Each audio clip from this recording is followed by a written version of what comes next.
खुशखबरी खुशखबरी खुशखबरी, बिहार के बच्चों के लिए एक बेहतर खुशखबरी सामने आया है।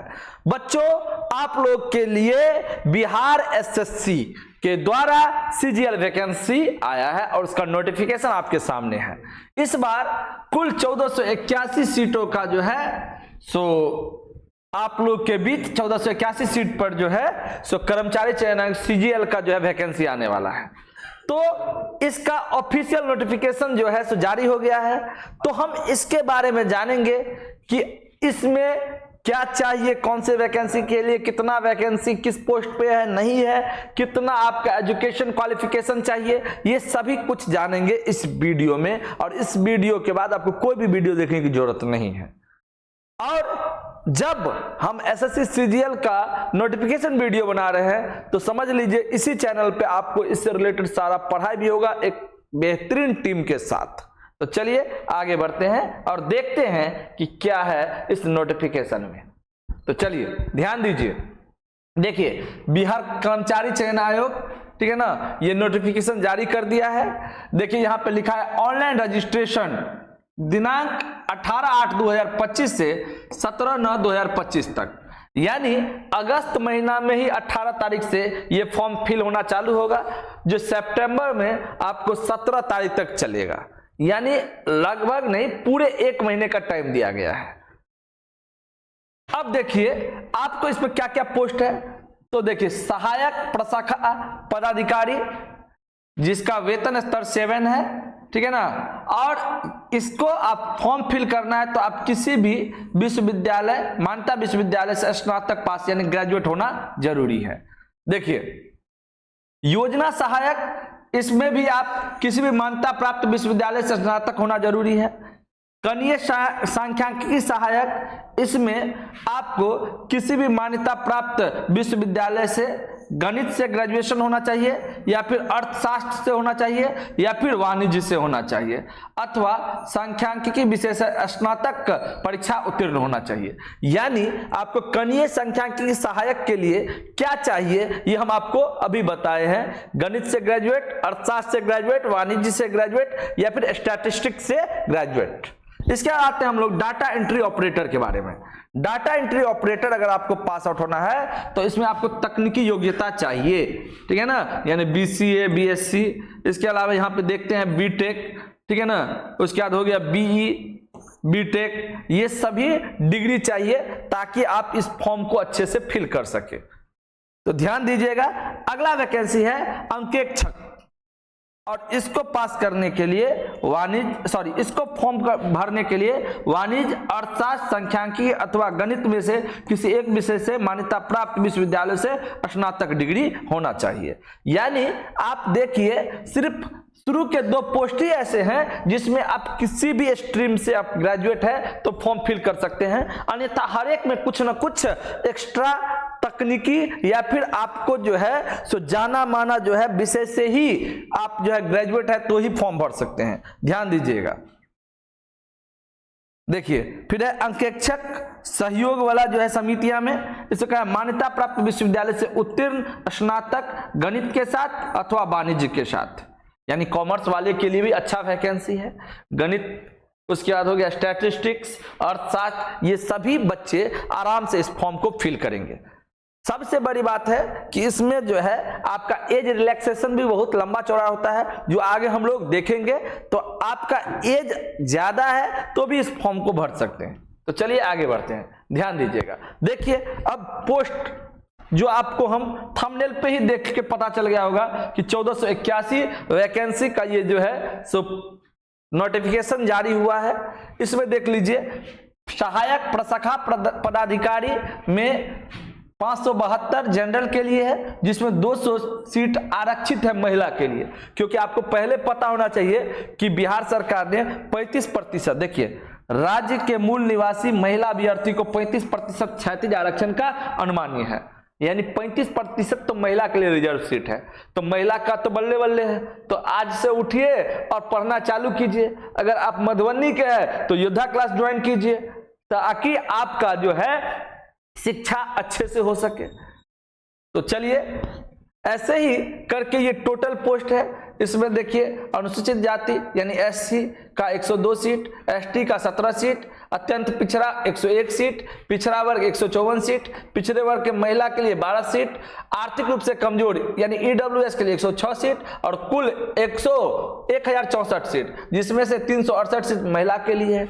ठीक उसी प्रकार आप देखिए योजना सहायक में कुल सीट 88 है, जिसमें 30 महिला के लिए आरक्षित है। कनीय सांख्यिकी सहायक में 5 सीट है, जिसमें महिला के लिए आरक्षित नहीं है। डाटा एंट्री ऑपरेटर में आपको 1 सीट है, जिसमें महिला के लिए कोई आरक्षित नहीं है। अंकेक्षक में 125 सीट है, जिसमें महिला के लिए 44 सीट आरक्षित है।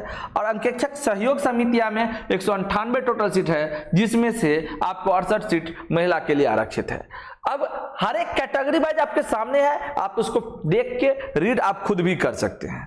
तो चलिए हम लोग आगे बढ़ते हैं और पता करते हैं अगले नोटिफिकेशन में क्या दिया गया है। देखिए सबसे पहले एज के बारे में बात कर लेते हैं। देखिए ध्यान दीजिए, कह रहा कि अभ्यर्थी की उम्र सीमा की गणना 1/8/2025 के आधार पर की जाएगी। जो अभ्यर्थी शैक्षिक योग्यता धारण करने के बाद सरकार द्वारा निर्धारित उम्र सीमा के लिए, यानी आपका देखिए अनारक्षित यानी आप जनरल कास्ट हैं तो आप 37 वर्ष तक फॉर्म फिल कर सकते हैं। न्यूनतम उम्र सीमा है 21 वर्ष, यानी आप 21 या 21 से ज्यादा है तभी फॉर्म भर सकते हैं। और कब तक भरेंगे? 37 वर्ष तक। जनरल की बात कर रहे हैं। अत्यंत पिछड़ा वर्ग पुरुष और महिला दोनों 21 + 40 तक। अनारक्षित महिला 21 + 40 तक। अनुसूचित जनजाति और अनुसूचित जनजाति पुरुष और महिला 21 से 42 तक। और कह रहा सभी कोटि के दिव्यांग विद्यार्थियों के लिए, अगर आप फिजिकल डिसेबल्ड है तो आपको 10 वर्ष का अतिरिक्त जो है सो छूट मिलता है। तो आपको पता चल गया होगा कि किस एज तक आप फॉर्म भर सकते हैं और मिनिमम क्या एज चाहिए फॉर्म भरने के लिए। तो चलिए आगे बढ़ते हैं, देखते हैं। देखिए परीक्षा की प्रकृति यानी आपका ऑब्जेक्टिव पेपर होगा, डिस्क्रिप्टिव पेपर नहीं है, वस्तुनिष्ठ वाला प्रश्न है। तो ध्यान दीजिएगा, आगे हम लोग बढ़ते हैं। देखिए आपका जो सिलेबस है इसमें सामान्य अध्ययन यानी एसएसटी है, उसके बाद जो है सो सामान्य विज्ञान यानी सोशल मतलब जो है आपका साइंस है, फिजिक्स केमिस्ट्री बायो, भूगोल भी दे दिया है साइंस में, गणित है और रीजनिंग है। ठीक है, इसके बाद हिंदी है और हिंदी में क्या बोला गया है, जो अर्हक होगा यानी जो परीक्षित 30% या उससे अधिक अंक लाएंगे उन्हीं का दूसरा पत्री मूल्यांकन यानी एवेल्यूएट किया जाएगा। ठीक है, यानी आपका ये प्री के लिए सब कुछ है। मुख्य परीक्षा के 2 पत्र होंगे, उसमें है प्री में आपको जो है सो जीके जीएस है, ठीक है, उसके बाद मैथ है, उसके बाद रीजनिंग है, यही चीज है। और इन्हीं चीजों से वैकेंसी आपका पूर्ण होगा। तो ये सभी चीज आपको आपके क्लास में पढ़ाया जाएगा, जो है योद्धा क्लासेज गांधी चौक पे। ठीक है, और यूट्यूब चैनल एजुकेटेड योद्धा पे। मुख्य परीक्षा मेंस की बाद में बात करेंगे। तो चलिए आगे बढ़ते हैं, ध्यान दीजिए। देखिए क्वालिफाइंग मार्क्स, ये कट ऑफ नहीं है, क्वालिफाइंग है, यानी इतना परसेंटेज कम से कम चाहिए पास होने के लिए। ठीक है, देखिए जनरल को 40% चाहिए, पिछड़ा वर्ग को 36.5% चाहिए, अति पिछड़ा को 34% चाहिए और जनजातीय वर्ग में जो है सो 32% चाहिए, महिला वर्ग 32 और दिव्यांग को 32% चाहिए। अब आते हैं कि इस फॉर्म को फिल करने पर आपको कितना पैसे लगेंगे। तो ध्यान दीजिए, अगर आप जनरल कास्ट है तो 540 रुपया लगेगा।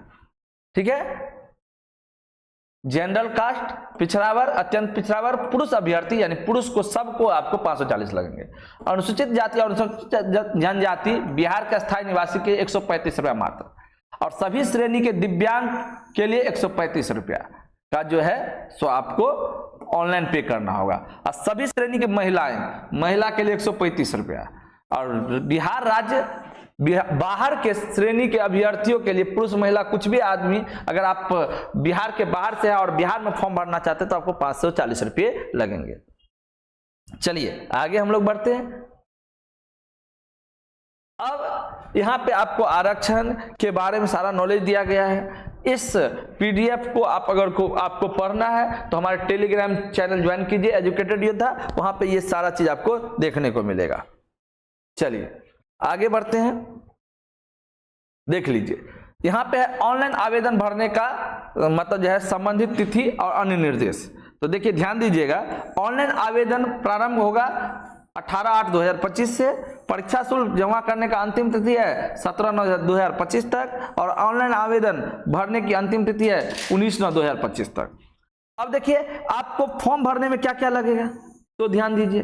तो देखिए पहला है मैट्रिक का अंक पत्र एवं मूल प्रमाण पत्र, दूसरा स्नातक से संबंधित अंक पत्र और मूल प्रमाण पत्र, फिर है PGDCA अथवा BCA BSc, अच्छा जो बोले हैं हम तकनीकी वाला वो चाहिए, संबंधित अंक और मूल प्रमाण पत्र, फिर है अस्थायी निवास आवासीय प्रमाण पत्र, ठीक है, फिर जाति प्रमाण पत्र और EWS वाला है तो EWS प्रमाण पत्र। अगर आपके घर में आपके दादाजी, ठीक है ना, या नाना जी अगर स्वतंत्रता सेनानी थे, फ्रीडम फाइटर, तो उससे भी आपको रिलैक्सेशन मिलेगा।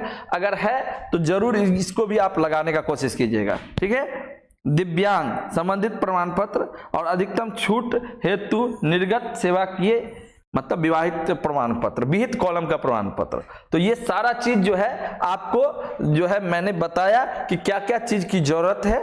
तो आप लोग आगे देखिए क्या दिया गया है, कुछ है नहीं। अब इसमें जो है टोटल इससे रिलेटेड बात दिया गया है, क्या है नहीं है। अंतिम तिथि फिर से एक बार बोल देते हैं कि 18/8 यानी 18 अगस्त से जो है सो फॉर्म भरना चालू होगा और 19 सितंबर तक ये फॉर्म रात के 11:59 तक वेबसाइट चालू रहेगा। तो सभी बच्चे को हमको लगता है कि इस वैकेंसी से रिलेटेड सारी जानकारी मिल गई होगी। तो सभी बच्चे को इस नोटिफिकेशन का वीडियोज को उस दोस्तों तक पहुंचाइए जो इस फॉर्म भरने को इच्छुक है और जो बच्चे ऑफलाइन क्लासेज के माध्यम से या ऑनलाइन क्लासेज के माध्यम से इस पोस्ट की तैयारी करना चाहते हैं। अगर आप मधुबनी वाले हैं तो ऑफलाइन में डायरेक्ट जुड़िए, अगर आप यदि कहीं और से हैं तो आप ऑनलाइन पे भी फ्री ऑफ कॉस्ट शिक्षा पाइए एजुकेटेड योद्धा पे। धन्यवाद।